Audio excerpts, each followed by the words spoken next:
Écoutez-moi, aujourd'hui je vais parler de deux sujets. D'abord, je vais reparler de l'affaire de l'assassinat du lieutenant-colonel Guy Benoît Nguema Obiang, qui a été assassiné, en tout cas découvert le 25 mai à Libreville, dans sa résidence à la Cité des Ailes. Je vais vous donner des informations complémentaires. Je vais d'abord vous dire, brièvement vous raconter qui il est au niveau de ses services. Et ensuite, je vais vous dire les informations complémentaires et après, je vais vous donner quelques news. Dans les news, il y aura par exemple l'affaire de Jean-Luc Envam, par exemple. Donc ça, c'est les trois axes que je vais traiter. Il est 23h30 en France. Est-ce que vous êtes fatigué? Non, le Ngosé ne fait que commencer, mais ça va aller vite. Attention, mesdames et messieurs, ça ne fait que commencer. La biographie que je vais vous lire a été publiée dans un journal local au Gabon. OK? Donc, comme je respecte la hache, je ne vais pas dire le nom. Guy Benoît Nguema Obiang. Le colonel Benoît Nguema Obiang est né le 3 février 1964 à Oyem. Engagé dans l'armée en juillet 1987, je n'avais que 5 ans, il est admis sur concours au cours spécial de l'école de l'air à Salon de Provence en France. En 1991, il suit un stage de pilotage à la base aérienne de Cognac. Suivez bien les références. C'est pas rien. Il est titulaire du diplôme d'officier d'état-major et de commandement de l'air. Suivez bien, ce n'est pas rien. En 2006, 2008, 2010, il effectue des missions de maintien de la paix à Sawa au Cameroun. Écoutez la valeur de l'homme qui parle pour lui. Mission de maintien de la paix, 2006, 2008, 2010. Maintien de la paix à Sawa au Cameroun et au Soudan. Un homme dont la valeur s'est vue et a été prouvée sur le terrain. La personne qu'on a perdue le 25 mai là. Quand on dit, oh, il n'y a pas de soldats dans l'armée gabonaise, il n'y a pas de soldats de profession, il n'y a pas des gens qui sont entrés par vocation, il n'y a pas des gens qui ont une formation, il n'y a pas des gens qui ont une droiture, qui sont droits dans leurs bottes quand ils se regardent dans le miroir. Je continue. Il a reçu plusieurs distinctions, dont des médailles de la reconnaissance des forces armées de l'Union africaine, la médaille de reconnaissance centrafricaine, etc., etc. Il était marié, d'après cette biographie, et père de 3 enfants. Il était jusque-là commandant du groupement de fusiliers commando de l'Air Nord. Commandant du groupement de fusiliers commando. Donc, c'est le commandant des fusiliers commando. Vous savez ce que c'est qu'un commando? Vous savez qu'au Gabon, on a un Minkebe là-bas dans la forêt. C'est là-bas que beaucoup d'armées du monde viennent même s'entraîner à la tropicalisation de leurs troupes commando. Quand on vous dit qu'un Gabonais est commandant des fusiliers commando, et avec tout le passif que je vous ai expliqué, un Gabonais qu'on vient chercher pour le maintien de la paix au Cameroun, un Gabonais qu'on vient chercher pour le maintien de la paix au Soudan, le problème qu'il y a eu Sud-Soudan, Nord-Soudan, il était là-bas pour maintenir la paix en poste. C'est la personne là qu'on nous a tués. Vous voyez la valeur de l'homme? Vous comprenez pourquoi on l'a éliminé? Parce que ces hommes-là doivent disparaître de l'armée gabonaise. Alors vous croyez que beaucoup de gens dans l'armée sont là pour maintenir les bongos. C'est pas vrai. Il y a des gens qui font carrière comme la plupart d'entre vous qui faites carrière dans l'administration. Vous n'allez pas me dire que le directeur de tel ou tel, je ne sais pas, je vais prendre une direction par exemple du cadastre. Vous n'allez pas me dire que lui dans sa vocation c'est pour servir les bongos. Il sert sa nation. Et l'armée a ses missions. Et il y a des hommes dans l'armée qui ont compris les missions de l'armée. Et qui jouent leur rôle, leur partition, sans besoin de venir crier ce qu'ils font sur les réseaux sociaux. Et quand ils le font correctement, ils ont des reconnaissances. Les reconnaissances pour le terrain, non pas pour le nom, non pas pour l'ethnie, non pas pour des étoiles de généraux fabriquées. Ce monsieur aurait potentiellement pu finir général. Dans un autre pays, il aurait pu finir général. Il était déjà colonel. Il aurait dû finir général. Mais on vient de le finir. Allez vous poser la question, pourquoi? Quelqu'un qui connaît le terrain, qui est chef des commandos, posez-vous la question pourquoi.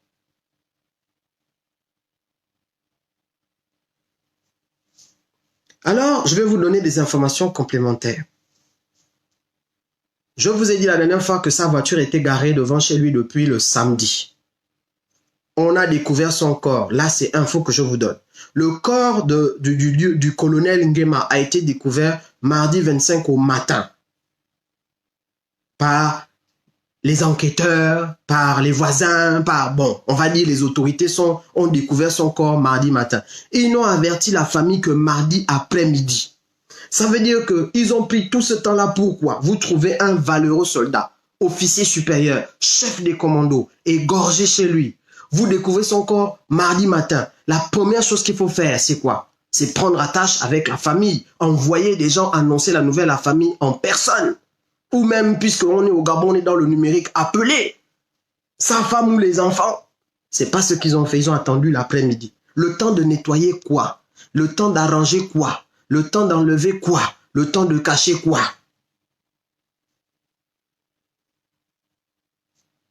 Avant d'en arriver aux autres informations, dire aussi que quand on l'a trouvé dans la maison, et là j'ai 3 recoupements que j'ai fait, 3.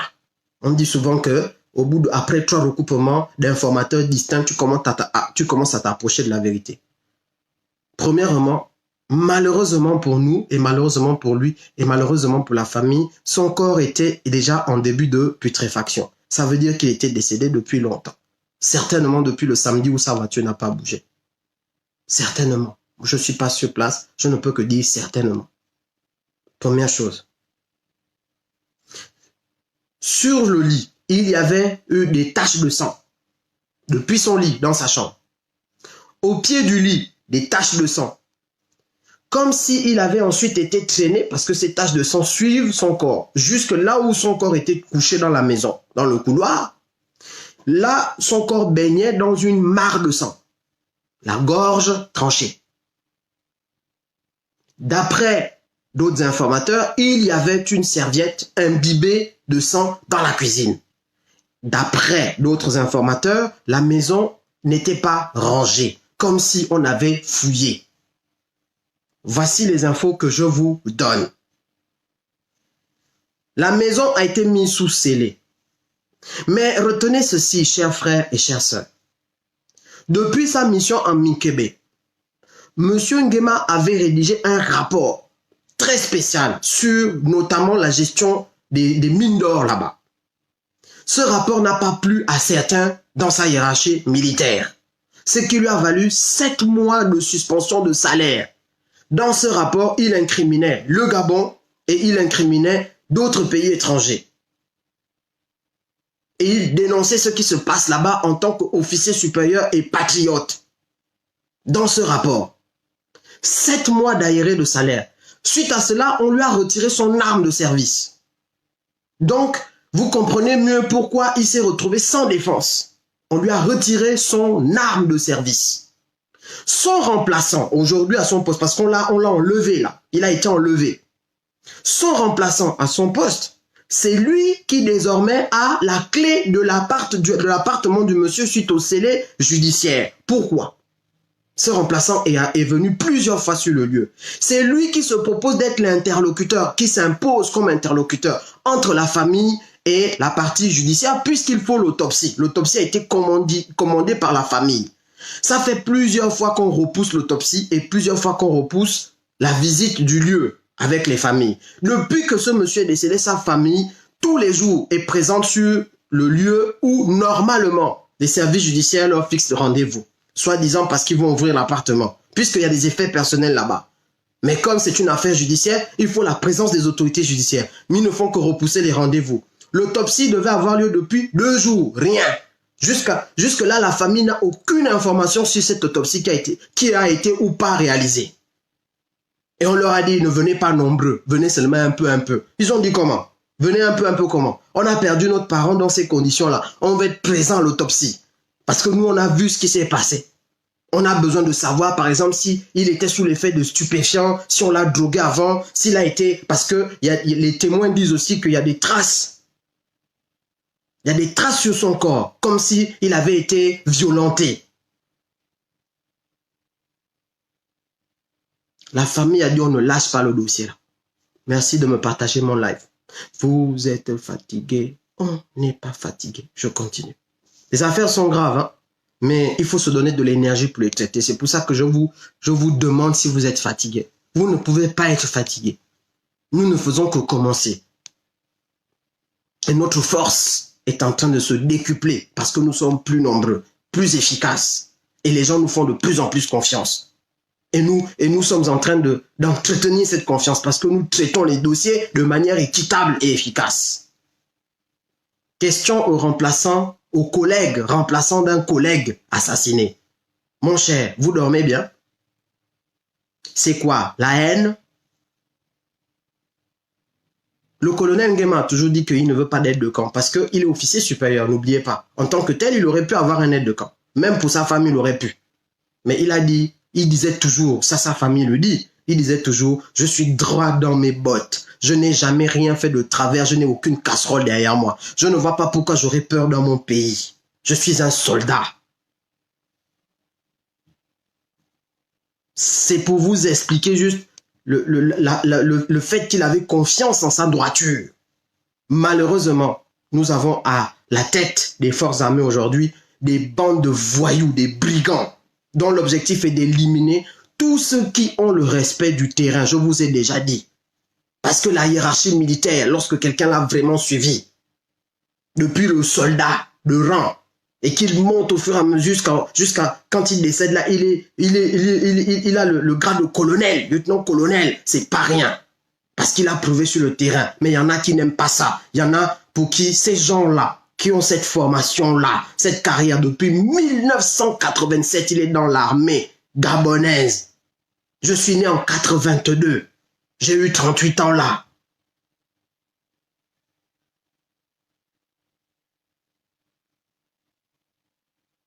Ça veut dire qu'il a fait 33 ans dans l'armée.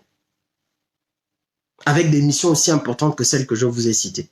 Alors, soldat, toi qui m'écoutes, toi qui as le même itinéraire, toi qui as la même formation, toi qui as le même sens du devoir, tu ne peux pas laisser ça passer. Moi, je ne peux pas être spectateur et venir c'est pas à moi de venir t'encourager. C'est toi qui dois venir m'encourager. De tenir bon parce que je suis un civil. Je n'ai pas la force, je n'ai pas la formation.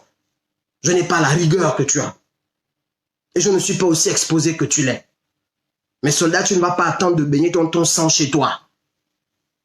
Quand le fermier arrive et qu'il vient égorger le canard, si la poule voit, elle sait que la prochaine fois que le fermier va arriver avec le même couteau, c'est pour la poule.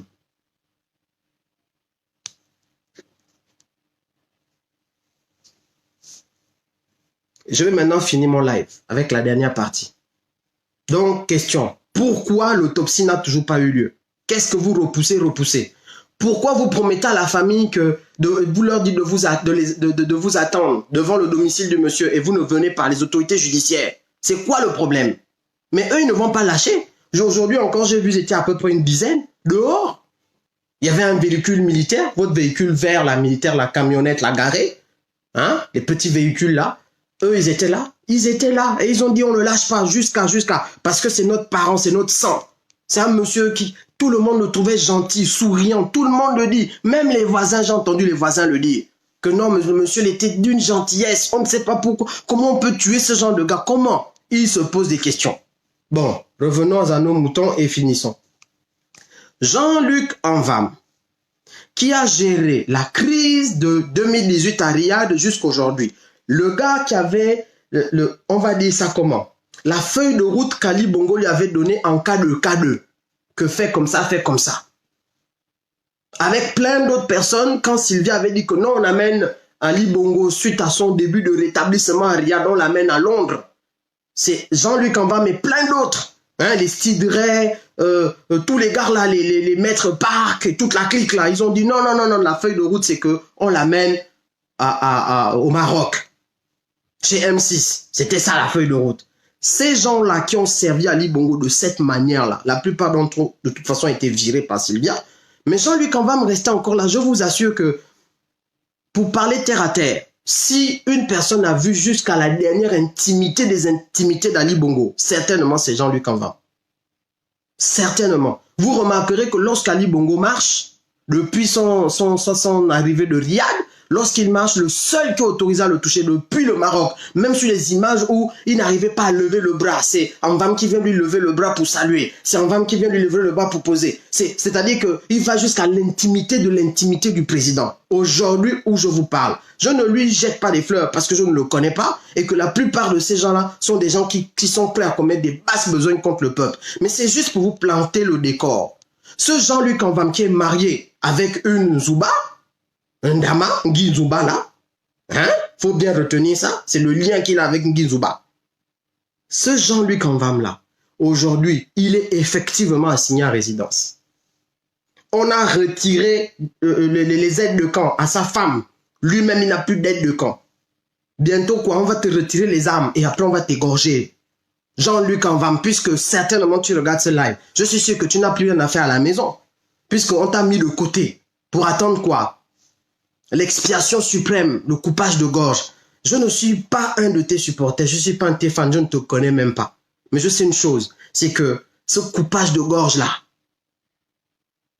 vous qui cautionnez ça, sur nous les civils, on a fait, nous avons critiqué, nous avons parlé. Maintenant, c'est votre tour, les militaires, un à un. Et vous êtes là comme des toutous à accepter qu'on vous égorge, dignement et indignement. De vous vider de votre sang dans les maisons. C'est ce que tu vas accepter. C'est ton tour le prochain, c'est ça?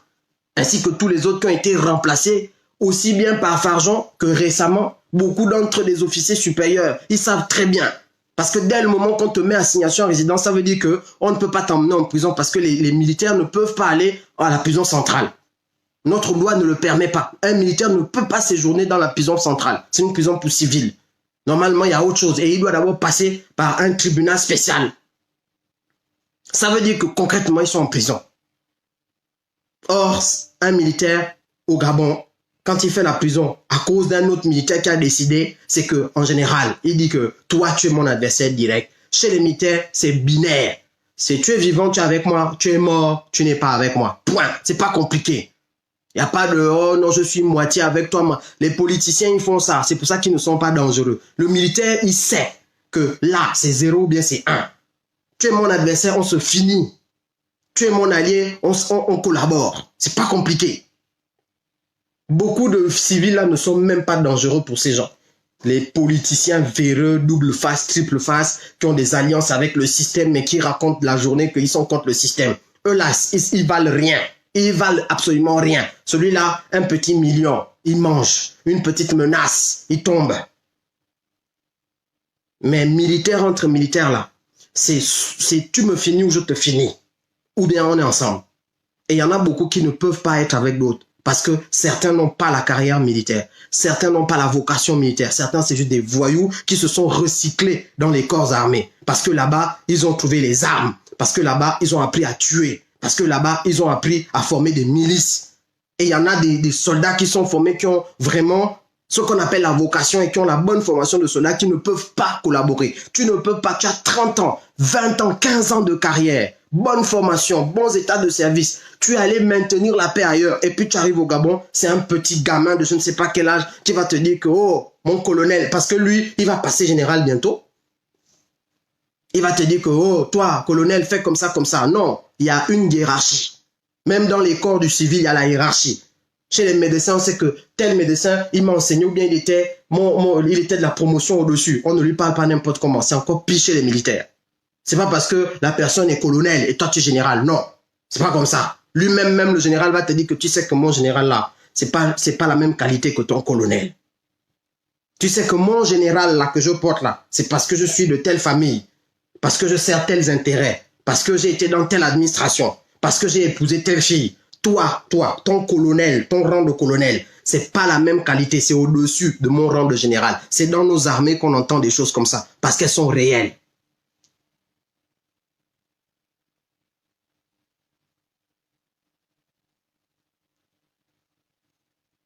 Juste pour vous dire, la leçon de l'histoire, c'est quoi? Vous avez transformé l'armée gabonaise en une armée de voyous. Malheureusement, ça, c'est en train de se retourner sur vous. Je peux mettre RIP sur M. Nguema parce que franchement, il n'a trempé sur rien. Mais sincèrement, si les autres ont décidé de se faire tuer Parce que nous, les civils, on se protège encore, on fait les lives. Mais si vous avez décidé qu'on doit vous tuer aussi pareil, vous qui avez servi ce système-là, ça c'est vraiment à votre niveau. Gérez-vous là-bas. Mais vraiment, ça nous fait pitié et ça nous fait rire. Mais comme je sais que vous n'êtes pas des gens qui aiment qu'on se moque de vous, essayez quand même au nom d'un peu de dignité que peut-être vous auriez encore de redresser un minimum la barre que vous avez tordue. Peut-être que ça profitera à la nation. Essayez une seule fois de vous comporter en soldat.